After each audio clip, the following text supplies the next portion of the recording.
Hello दोस्तों, today will discuss about agriculture subsidy. Agriculture subsidy is very important topic for IAS prelims and IAS mains as well as different state PCS exam. Let us start agriculture subsidy. What do mean by agriculture subsidy? Agriculture subsidy is a financial aid given by government. एक तरह की financial aid है जो government के द्वारा farmers को provide की जाती है, उसको बोलते हैं एग्रीकल्चर सब्सिडी. अब हमारे मन में क्वेश्चन अराइज होता है कि सरकार किसानों को एग्रीकल्चर सब्सिडी क्यों प्रोवाइड करती है in the contest of India. यदि मैं इंडिया की बात करूं, भारत में ज्यादातर जो किसान हैं वो सीमांत किसान हैं, छोटे किसान हैं, जिनको हम बोलते हैं मार्जिनल फार्मर. मार्जिनल फार्मर के पास generally less than 1 hectare land होती है. इसलिए उनको फाइनेंस करने के लिए, उनको अपलिफ्टमेंट करने के लिए एवरी ईयर सरकार बहुत ज़्यादा फाइनेंशियल एड देती है, एग्री सब्सिडी प्रोवाइड करवाती है. Generally there are 2 types of agriculture subsidy. Generally 2 type की एग्रीकल्चर सब्सिडी होती है, एक डायरेक्ट और एक इनडायरेक्ट. एक डायरेक्ट और एक इनडायरेक्ट. पहले हम बात करेंगे डायरेक्ट सब्सिडी की.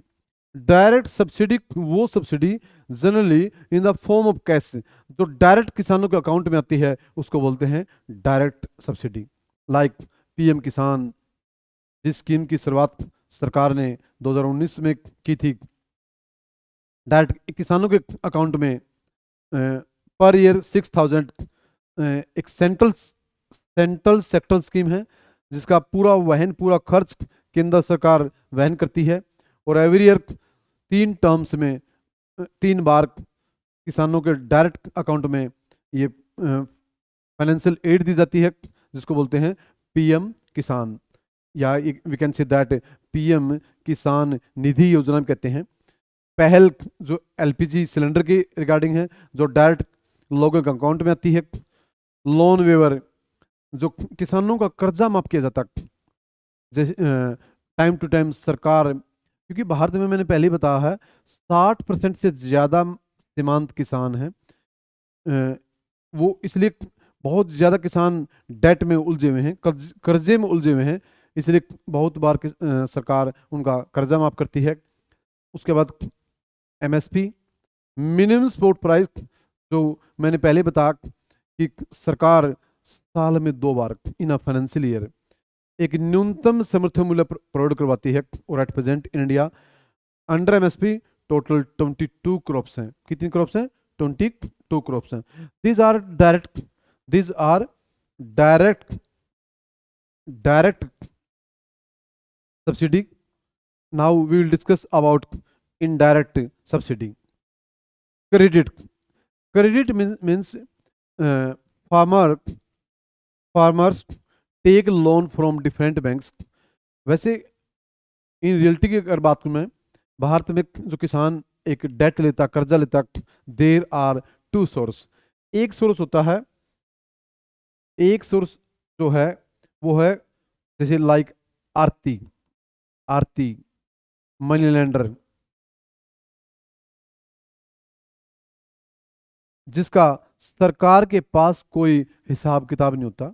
यहाँ पर किसानों का बहुत ज़्यादा एक्सप्लोटेशन होता है. और दूसरा सोर्स है किसानों का जो कर्जा लेने का सोर्स है बैंक. लेकिन इंडिया में 70% से ज़्यादा जो फार्मर हैं, आज more than 70% farmers are taking loan from organised source like bank, जहाँ पर किसानों का कोई एक्सप्लोटेशन नहीं होता. Like a farmer can take loan from commercial bank like SBI, PNB, HDFC, ICICI जैसे बैंक हैं. यहाँ से डायरेक्ट किसान थ्रू किसान क्रेडिट कार्ड एक स्कीम लॉन्च की सरकार ने 99-2000 में, किसान क्रेडिट कार्ड। 1999 में आरवी गुप्ता कमेटी की सिफारिश पर, आरवी गुप्ता कमेटी की सिफारिश पर initiative of NABARD NABARD bank ने 99 में किसान क्रेडिट कार्ड की शुरुआत की। ऑन द कमेटी बनी आरवी गुप्ता, इस कमेटी की सिफारिश पर 99 में किसान क्रेडिट कार्ड लॉन्च किया गया। तो ये है credit. It means that a farmer can take loan either organised source और unorganised source. Unorganised source like money lender, आड़ती, कोई भी हो सकता है, फाइनेंसर हो सकता है, लेकिन ज़्यादातर जो किसान हैं आज भारत में ऑर्गेनाइज सेक्टर से फाइनेंस ले रहे हैं, लोन ले रहे हैं। सेकंड है फर्टिलाइजर। ये subsidy, fertiliser subsidy is only provided by central government. Central government like DAP, like urea, nitrogen, potash के लिए सरकार भारी भरकम एवरी ईयर एक सब्सिडी प्रोवाइड करवाती है, उसको बोलते हैं फर्टिलाइजर सब्सिडी। नेक्स्ट है सीड सब्सिडी। जो किसान यूज करते हैं seed like wheat, like sugarcane, तो उसके लिए सरकार ज़्यादातर ये सब्सिडी राज्य सरकारों द्वारा, स्टेट गवर्नमेंट द्वारा प्रोवाइड की जाती है सीड सब्सिडी। नेक्स्ट है power. Power subsidy is also boron by government. इसको भी ज़्यादातर राज्य सरकारें ही वहन करती हैं। और स्टेट गवर्नमेंट पर सबसे ज़्यादा जो फाइनेंशियल बर्डन है वो पावर सब्सिडी का है। और सेंट्रल गवर्नमेंट पर एट प्रेजेंट जो सबसे ज़्यादा बर्डन है रिगार्डिंग टू एग्रीकल्चर वो फर्टिलाइजर सब्सिडी का। नेक्स्ट है export subsidy. Time to time government export के लिए जो फार्म एक्सपोर्ट है, लाइक फॉर एग्जांपल वीट है, राइस है, शुगर केन है, या we can say that pulses है, या कोई अदर कोई क्रॉप है, उनके लिए अनियन है, टमाटो है, इनके लिए सरकार टाइम टू टाइम किसानों को एक्सपोर्ट सब्सिडी देती। इरिगेशन सब्सिडी, सरकार इरिगेशन पर सब्सिडी देती है। जो कैनाल का हम पानी यूज करते हैं इन आवर फार्म, हम हमारे खेतों में, तो सरकार इस पर सब्सिडी देती है। सरकार जो नलकूप लगाते हैं, जो ड्रोट प्रोन एरिया है या डेजर्ट एरिया है, उन एरियाज में सरकार ने एक स्कीम चलाई है और जिसके तहत सरकार भारी भरकम सब्सिडी देती है। जैसे एक स्कीम है micro irrigation fund, micro irrigation fund जैसी स्कीम है। एग्रीकल्चर इक्विपमेंट्स, सरकार टाइम टू टाइम, खासकर राज्य सरकारें किसानों के लिए जो एग्रीकल्चर इक्विपमेंट्स हैं, चाहे वो ट्रैक्टर है, चाहे वो मशीन, कोई भी मशीनरी है विच इज यूज्ड इन एग्रीकल्चर, उनके लिए सरकार टाइम टू टाइम, राज्य सरकार किसानों को सब्सिडी देती है। नेक्स्ट है पेस्टिसाइड।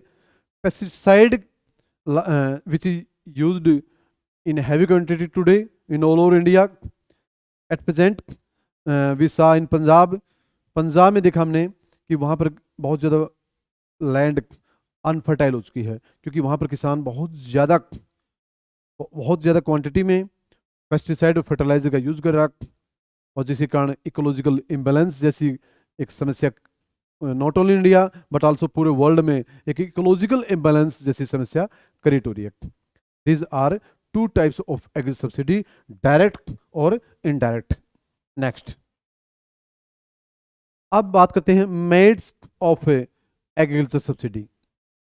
इस मेड्स क्या है, क्यों सरकार, जो हमने पहले डिस्कस किया है, एग्रीकल्चर सब्सिडी प्रोवाइड करवाती है किसानों को। मेड्स देखो, मैंने पहले बताया इंडिया में more than 60%, more than 60% farmer are marginal. भारत में ज्यादातर किसान छोटे हैं और छोटे किसानों को सरकार सब्सिडी देती है। अब क्यों देती सब्सिडी, क्या मेरिट्स इसकी? देखो, सब्सिडी देने से हमारे देश में किसानों का पहला जो मेरिट है social and economic justice. Social and economic justice, Bharat में किसानों को सामाजिक और आर्थिक न्याय मिलता है सब्सिडी मिलने से, क्योंकि भारत में छोटे किसान हैं। इसे दूसरा, to promote agriculture, agriculture promotion मिलता है, क्योंकि we know that in India today आज भी approx 50% people are working in agriculture sector. आज भी एग्रीकल्चर सेक्टर भारत में लगभग 50% लोगों को रोजगार, एम्प्लॉयमेंट प्रोवाइड करवा रहा, क्योंकि agriculture is the backbone of specially rural India. क्योंकि सब्सिडी देने से भारत में जो किसान हैं बहुत ज़्यादा बैकवर्ड हैं, उनके पास टेक्नोलॉजी नहीं, उनके पास फाइनेंस नहीं, उनके पास स्किल्स नहीं। तो इसलिए सरकार स्किल्स प्रोवाइड करवाने के लिए, सरकार ग्लोबल मार्केट में कम्पीट करने के लिए, एग्रीकल्चर एक्सपोर्ट को बढ़ाने के लिए सरकार टाइम टू टाइम किसानों को सब्सिडी देती है, ताकि वो ग्लोबल मार्केट में एक कंपटीशन लड़ सके। अगर हम कंपैरिजन करें बिटवीन इंडिया एंड चाइना में जो एग्रीकल्चर एरिया है is lower than India, but in China agriculture production is very high, per hectare के हिसाब से जो एग्रीकल्चर प्रोडक्शन है is very high than India. But in India में एग्रीकल्चर प्रोडक्शन बहुत कम है comparison to USA, comparison to Canada, Australia, Japan, बहुत ज़्यादा कम है। मैं मेरिट्स की बात करूं कि मेरिट्स क्या है सब्सिडी की, मैंने बताया कि एग्रीकल्चर प्रोडक्शन को प्रमोट करने के लिए किसानों को सामाजिक और आर्थिक न्याय दिलाने के उद्देश्य से भी सरकार सब्सिडी देती है, ताकि देश में सप्लाई चेन मैनेजमेंट ठीक रहे, फूड सिक्योरिटी बनी रहे, भारत में जो एग्रीकल्चर प्रोडक्शन है उसका प्रोडक्शन बढ़े और एक सेल्फ सफिशिएंट हम एग्रीकल्चर में आत्मनिर्भर बने, इससे सरकार सब्सिडी प्रोवाइड कराती है। ये है this are merits of agriculture subsidy. Now there are so many demerits of agriculture subsidy, there are so many challenges, there are so many demerits. आप देखो पहली डिमेरिट्स क्या है in India regarding to agriculture subsidy. पहली जो demerit है may be laziness,